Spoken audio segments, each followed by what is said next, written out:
rapper, no name having, looking ragged, lame rapper. You nut hugger, butt buddy, fudge packer. Okay, enough of that. My real friends call me Asher. Welcome back, ladies and gentlemen. I am Paul Goon. This is 13 Minutes, and today joining me, we have Evidence of Ruin. Guys, go ahead. First, middle, last name. Just go through a row, and then give me your position in the band.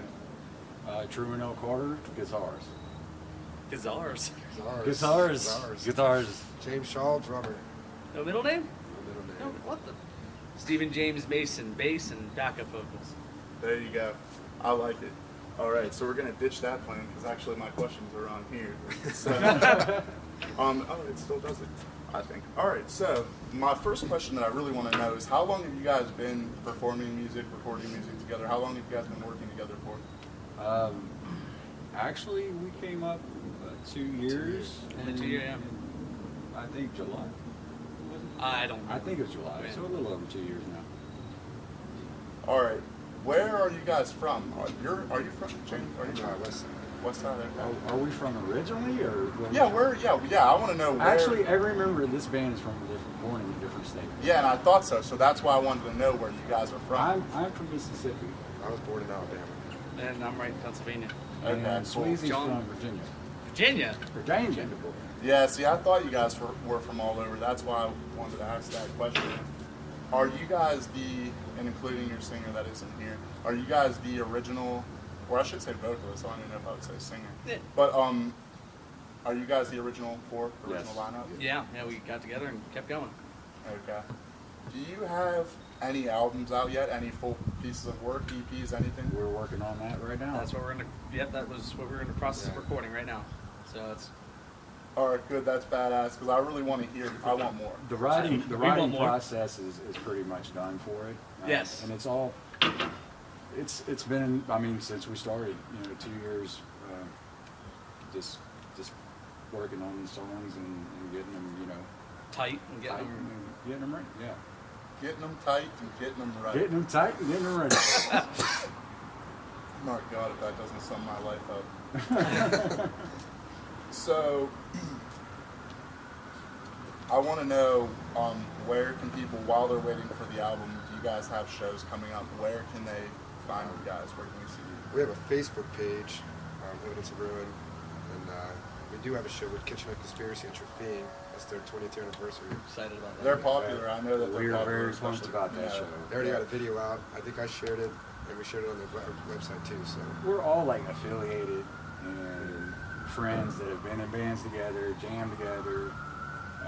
So it's kind of like just, it's going to be a really kick-ass fun metal show for us. The show in November's what? The 24th? 24th. The day Yeah, after. give the dates, give the times. Right? The day after Black Friday, right? And the Sure, yeah. 20th anniversary of Kitchen it's the Conspiracy. 20th anniversary. That's- Good group.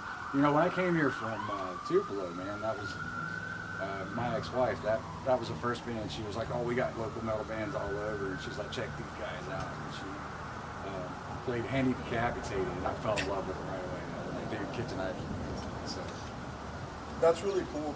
It's like I guess I know that feeling because not necessarily performing, but like working with, like putting these, like you guys, like it was so cool when I saw the live video, and then you guys came, played. I saw it in person, and then afterwards, you guys were also like nice and humble, even though you killed this set, and then like I thought it was like so cool seeing you guys interact with everyone.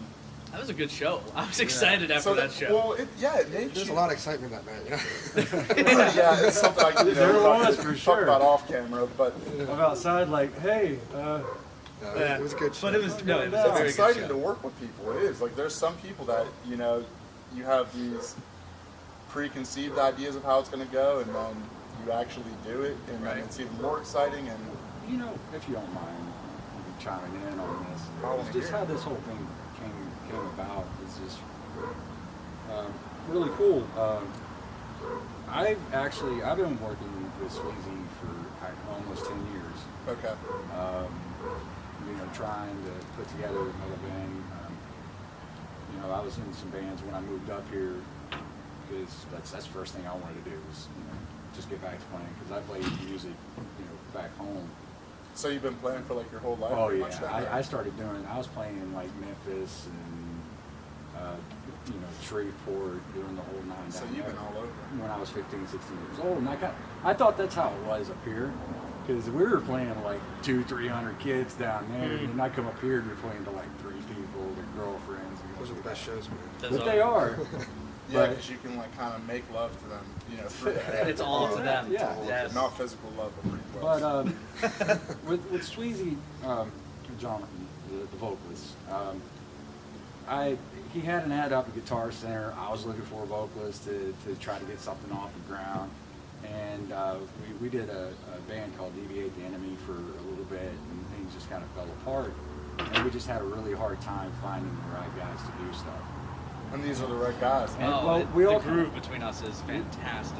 we kind of split, you know, parted ways for a little bit, and I answered an ad for a band called Orwellian, which is Jamie's other band, and I loved it. We had a great time, Clash. I mean, it was a lot of fun jamming with those guys, and in the meantime, Jonathan was jamming with Steve in a Another band band. called The Spectral Type out in Okay. Pennsylvania, which I remember the first time seeing those guys just being in awe of, well, Isn't man, that another great feeling?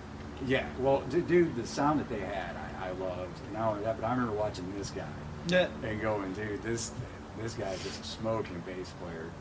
And I play a little bass myself. I played a lot more when I was young. I love the bass. And when there's a bass player that takes it just serious and takes don't it. just do a little backing, nothing. he's a Oh. writer. I love it. I love it. He's a songwriter, and you know, and when I had some things that came up in my life where I had to back out of Orwellian right when it was go time. So I spent like a whole year writing with the guys, just to when it's go time to be like, I gotta step out, and then Ricky came in, and he took on that. So I had to take some time off of music, and I always knew I wanted to get back with Jamie and get something started up eventually, and so I kind of had like this little project studio. And Jonathan and I were working on songs. And I remember Jonathan always telling me, man, if we could just get Steve to come down here and lay the bass tracks down, dude, this would be just totally badass. Is that headquarters, the practice studio? Is that where Evidence of Ruin gets together? We're not there no more. We're at my house right now. So. Okay. And, Steve at the time, I think, was in school. So Did you yeah. guys record that song there at your house? No, we went to a buddy's. He has a studio. At your studio. Yeah. I want to ask you, Jamie, so you're in 2 other bands, aren't you? I'm in 2 now. Oh, okay, so you weren't. So what I want to ask a little bit about Orwellian, right, because that's one you're still in, about your other project, just like, if you want to give a little rundown about them. 4 or 5 years ago, played on the You know, just because, like, when I want people to, this is all about the music, so I Yeah. want them to know that, like, look, we have a drummer that's in another project, they might want to check out Orwellian. Yeah, Are they Orwellian. on Facebook and They're stuff? on Facebook, a Roaring Metal Band. It's all over YouTube. Okay, sweet. And we played a lot of Decor and stuff like that, and Code and Geneva, and some places in Pittsburgh. It's more thrash metal, and this is more like groove metal, more like Kiss, which is That's Oh, how I I missed understand. it. Style. You mean you there's got more different melody styles. to it, So more- there's more like I go full blast and go nuts and get to do all crazy stuff, and then I can lay back and add a lot of little tricks to this. So you like that playing in 2 different? It gives you different feels. dynamics, It helps yeah. you write, I think, helps you create beats and different rhythms. Like, this guy and I, we always had no problem, like, just jamming. We would write a song, like, right now. We just start, just out of nowhere, in like 10 minutes, we got a new song. And Spectral Type, I think their guitar player was leaving, and they were looking for another guitarist. Jonathan come to me and said, hey, man, I would really like to add a heavier element to the band. I'd like to have you come out. So I went out to PA to try out for Spectral Type. Yeah, that was the first time I met you. Our styles clashed, but Steve and I hit it off right. Steve and I were like, all right, this is cool. And then that's when Jonathan was like, dude, do you think we get Jamie involved in this? And I got a hold of Jamie, and Jamie was like, hell yeah, dude, let's go for it. And that's how this band actually formed. We didn't premeditate. Right. We didn't premeditate nothing. Oh, so it started as a jam. We picked a day. And we all He got went in a room. to Spectral Type's practice, and them two started just jamming around. they're like, why don't we just jam one more time? And then they invited me to the practice, so we just got in the room and they kind of just. That's the best way. Our It very just- first- that fucking plant just grew out of that. Our seed. very first song is that song that we did the very first day we got together. I mean, it was like, there's no premeditation. What's that song called? I don't know what the really song think there's a was. title for it. Untitled. The first Untitled. badass song is Untitled. But I mean, it was just, it was what we felt. Yeah. And it was just a jam. Because most bands, you always have like a That's why there's no title, because it's a feeling. well, you always have like a premeditated. Every band that I've been involved in, there's always like a piece somebody brings, or somebody's like, I've been working on this part, let's write it around, you know. And in this band, we just get in a room and we Go. just write together. We just go and we just feed off of each And then I other. heard Like we that record better it so we than- don't forget. than planning and Oh yeah. Well, actually, I think it gives a sound to our first set. Like I think this first album is going to have its own, you know, vibe from just for that reason, because it was written that way. you guys have any sort of speculation on a release? Any general idea? It'd be up for spring. Before spring? Yeah. That's good. That'll be really nice to have some fucking heavy metal Right. when the sun's coming back out, because we're getting ready to get out of there. Huh? Yeah. I want to know, what are your individual influences? Not like, what would be on your Facebook page as the band's influences that you guys would brainstorm together? Like, you know, like I said, just starting a line either way. Right. What influenced you personally, as far as music goes? Well, when it comes to music, for me, at least the first band, and it was the first band I got into when I was a kid that was metal, was Metallica. Okay. And it's just always, it's still been Metallica. They come out with something new, I'm like, yes, and I gotta listen to it.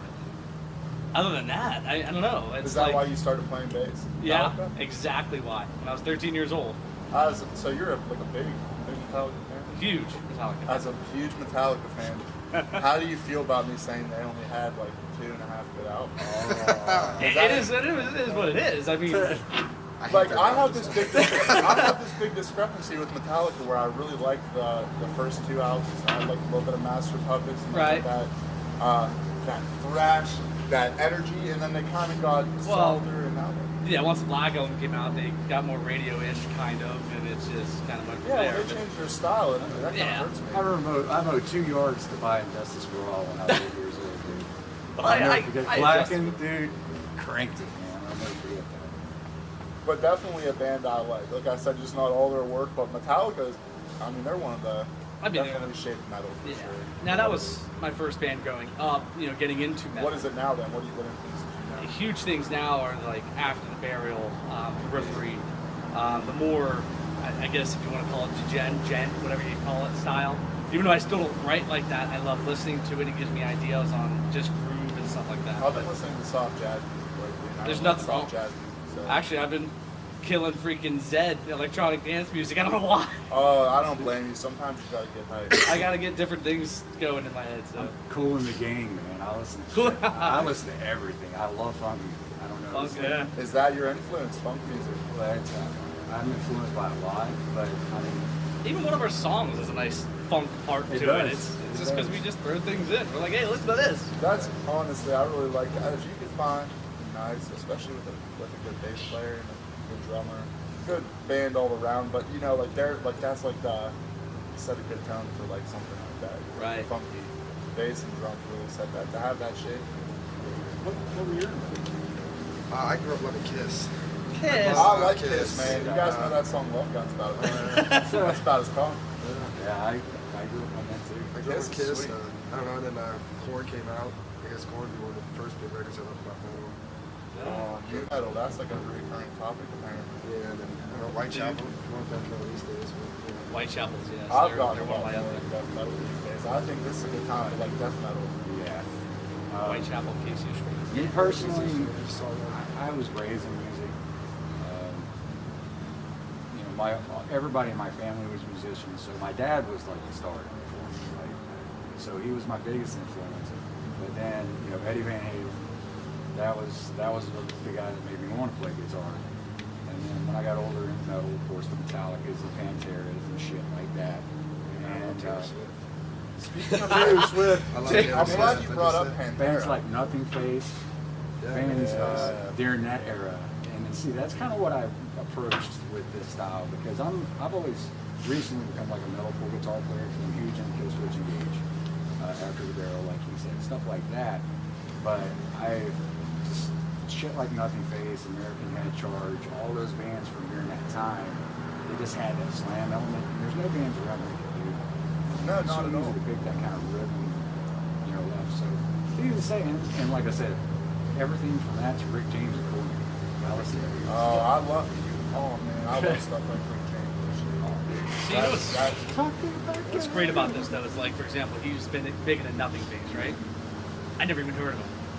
There's bands that we all have like listened to that others. That's why I like asking for individual Right. influences, because if you say, well, what's our band influenced by, it might kind of just get rounded off and carry Right. some members of it. It's not true. It's just always a whole And that's good because then I can listen to Nothing Face, get his influence, then we can start I love Fine. melding. Yes, yes. That's like the best. What were you gonna say about Pantera? Oh, I'm so sorry, I glad really you wanna brought know. that back up. When you said Pantera, and that's, I put it in my notes. You guys realize that you sound like fucking Pantera. We And get that's why I'm glad good you said there references. ain't no bands around here that sound like this, because like, You're not the first person that I've heard that's Said brought that down. there ain't a reference. lot of bands that sound like fucking Pantera in general. So if you find a good old Youngstown band, That's bringing that southern style. oh well, my yeah. gosh, oh So, my. Well, I don't. When I said southern, I didn't mean like Get that swag. But it does. Well, you know what? No, actually, it does. I mean, just naturally for me, some of my riffing. Like I said, Steve brings a lot to the table. Steve writes guitar riffs too. Oh, I have a whole guitar rig just so I can write. Yeah, I mean, Steve writes, I write. We don't step on each other's toes. We just like, hey, dude, that's badass. We're using that. We'll do this and that. But Yeah, no, But, yeah. a lot of my riffs do come from that Northeast Mississippi, Tennessee, old school metal I mean, scene. that shit's badass. Yeah, I think that that's my favorite metal band of all fucking time. I'm not saying that to talk about myself. I'm saying that because I feel like they were at a perfect time, like chronologically. You know what I mean? Oh yeah. In like the history of man and music-wise, like everything about it. Pantera, I think that they should. You know, like I said, Metallica shaped what metal is. I think Pantera had the biggest influence on modern metal, especially the way you didn't hear no one fucking screech and squeal and No. scream like throwing some of it, some of Right. the songs. Well, the groove, man, that Vinny and Dime laid down. Like, I just recently, because I got burned out Rest on in it. peace, bro. Because I listened to it for R.I.P. so long, but a few months ago, I kind of like caught back on it, and I had the rare limited edition, the Great Southern Trendkill with all just the instrumentals. Oh my gosh, that was dude, when like I went from full Pantera. The Remember rap, that? all that stuff, dude. I'm like, holy crap, these guys are like just on a mission just to make the heaviest record ever. What about pre-Pantera? Hair metal Pantera, you remember that? You ever Yeah, see that? I actually had a lot of that.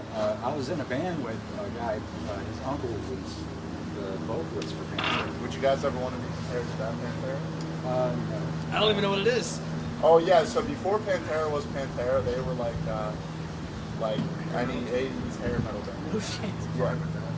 Which I still have Oh, yeah, I saw your hair in the old videos. Oh, I didn't know yeah. you used to have long ass hair Oh, like that. Ever yeah. since I met you.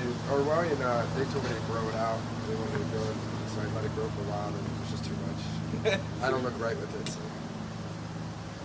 So. Or I feel ashamed, but I don't know what that means. Oh, no, it was, yeah. it's- Okay. That's a deep Pantera fan thing. Oh, okay. Like Projects in the Jungle, Metal Magic, yeah. I was like, oh my god, they have more music. And then I was like, oh, what the fuck? You get tricked because it is Pantera, but you get tricked hard. Oh, dude, it's like Rat.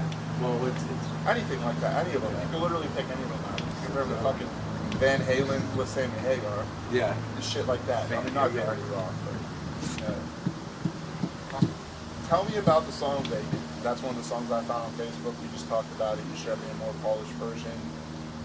Since we have singles right now and there's not a full album, I want to know about the song, about the writing, where the song came from. You guys said kind of just comes, tell me what the song's about.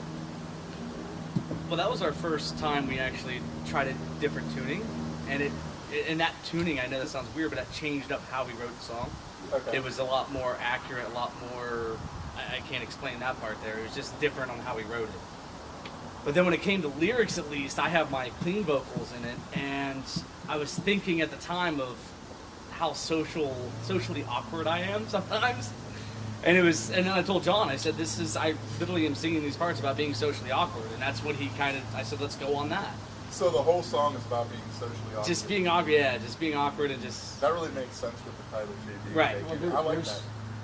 I catch a little aggression in there too. Well, there is some aggression, but getting angry about being socially awkward. Oh, I hate being socially awkward, but I am. I just don't like crowds. Like there's a line in there. I'm trying to remember. It's like, let me crack open your skull to take a look inside, or what's vacant inside your mind. I mean, Jonathan did Savage. Dude, I mean, he really ripped into it. He even says, "I am your god now," and I'm like, wow, okay. Yeah, I mean, Jonathan really went. Oh, so it's taking control. That's what it is. Taking Absolute power. When you make music like that, you can fucking take control. Well, Can you imagine any situation if you could just fucking bust out, all your band members come out, someone's fucking with you, or you've got a bad situation, you just start fucking playing vacant in their face. That would be awesome. That Oh, would be they'd fuck off. fantastic. They'd fuck off. That would be the music video. right there. Yeah. They would leave. Like- Snap your fingers and the band appears and you. It's like what Steve said. We're at a time where there's not one song that we have that sounds like the other, and we do that intentionally. We don't like to run, the same cycle. And No, that's so easy to do. when too. we started, we just naturally, because the spectral type played in B, if I'm not mistaken. Yeah, but it was very clean, very. Well, it was different, but see, I was excited about the idea because I always played the C metalcore guy, like kill switch and gauge style stuff. Right. So I'm like, this is my chance to get back to that new metal, kind of go back into it. So I was comfortable with trying out starting B. So our first set of songs we did in B, and that's when those guys were like, let's try to apply some more of that metalcore style. And well, I hate to put a category on it, but tune up. It's Try to hard get not more to, of and that it's hard style. too. I think at the same time, that's like a double-edged sword. Yeah, it is. And that was one of the first songs that we did that, and it's just the progression was and then we just ran right through it, and the breakdowns, of course, were big on that stuff, and it just kind of came together like that, and like I said, we just have a groove with each other. And once the music starts vibing and Jonathan starts doing this, Makes me want to fuck shit up. Right. Yes, that's the goal. That's That- the main goal. And that is why I initially compared it to Pantera. I mean, style-wise, clearly too. But, because that was the first band I remember hearing when I was like 14 or 15, and I was like, this gives me some kind of confidence. I feel like I could fuck someone up listening to this music. And then I heard you guys, and I said, oh, that just gave me the same feeling. Well, it's we all have our own individual lives, and we've all been through a lot, and we have that time in that day out of the week where we get together, that we get to let all that out. And Was there a name for that day? What would you call it? Not like a day of the week. But, I was gonna be like Thursday. Thursday? oh, that's okay. Well, what it's Thursday. It's what would you supposed to call be that day? Thursday. It's Relaxing. I don't know. It's our day to let out those aggressions, and That's aggression day. There you go. There you go. Okay, that's better. Thursday is aggression day. Just so everybody knows out there. That's good. It's aggression day. That's a good day to put it. Those are. That's just how we do it. We get in the room and crack through it. And You guys all have completely different shoes on. You ever see bands and they all wear the same fucking shoes? Yeah. Like a lot of them. Yeah. Choreographed. choreographed. Yeah, I'm Nike and Chuck T all the time. Yeah, you can't go wrong. Yeah. Jamie, does the drummer get less or more? Not enough or too much? Shit. You know the drummer's This in the guy. back. Uh-oh. People say, Uh-oh. some people say everyone loves the drummer. Some people, oh, we're coming to the bass player. That's the Bass other player don't one. get none. No. Bass player gets, all right, so then it's answered. Bass player gets 0 Wow. always. Wow, That's you just, just no, threw no, me Thanks. under the bus. No name having looking ragged lame rapper. You nut hugger butt buddy fudge packer. Okay, enough of that. My real friends call me Asher. Laughter.